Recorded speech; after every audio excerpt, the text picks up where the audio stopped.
Hi friends, welcome to our channel.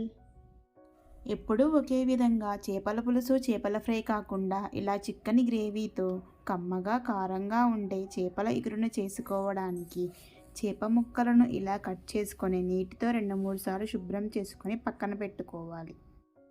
తరువాత ఒక bowl తీసుకొని 1 స్పూన్ ఉప్పు, కొద్దిగా పసుపు, రుచికి సరిపడా కారం మరియు జీరా పౌడర్, ధనియా పౌడర్ కూడా వేసి బాగా మిక్స్ చేసుకొని కొద్దిగా నిమ్మరసం, నీరు పోసుకొని అల్లం ముద్దను కూడా వేసి బాగా మిక్స్ చేసి పక్కన పెట్టుకోవాలి. తర్వాత మనం ముందుగా శుభ్రం చేసి పెట్టుకున్న చేప ముక్కలను తీసుకొని రెడీ చేసి పెట్టుకున్న మసాలాను చేపకు 2 వైపులా బాగా పట్టించాలి. ఇలా పట్టించడం వల్ల చేపలో ఉన్న నీచు వాసన కొంతవరకు తగ్గుతుంది.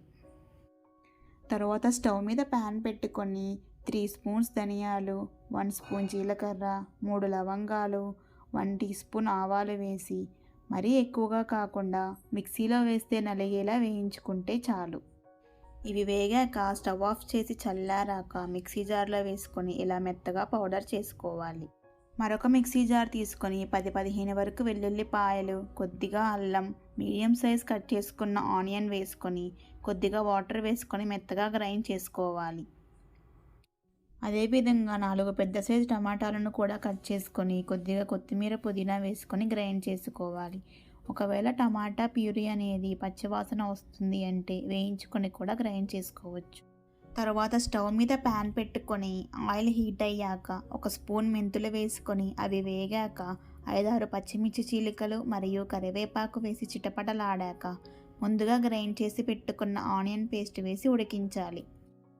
2 మినిట్స్ తర్వాత టొమాటో ప్యూరీని కూడా వేసుకొని మిక్స్ చేసుకొని 1/2 స్పూన్ ఉప్పు, కొద్దిగా పసుపు, రుచికి సరిపడా కారం వేసుకొని అవి మగ్గాక మనం ముందుగా గ్రైండ్ చేసి పెట్టుకున్న మసాలాను వేసి ఆయిల్ పైకి వచ్చేంత వరకు మగ్గించాలి.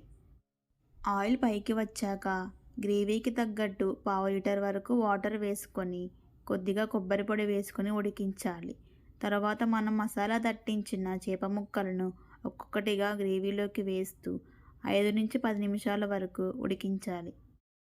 5 నిమిషాల తర్వాత ముక్కను మరోవైపు జాగ్రత్తగా విరగకుండా తిప్పుకోవాలి. ఇలా అన్ని ముక్కలను మరొక వైపుకు తిప్పాక మళ్ళీ మూత పెట్టి ఒక 5-10 నిమిషాల వరకు ఉడికించుకోవాలి.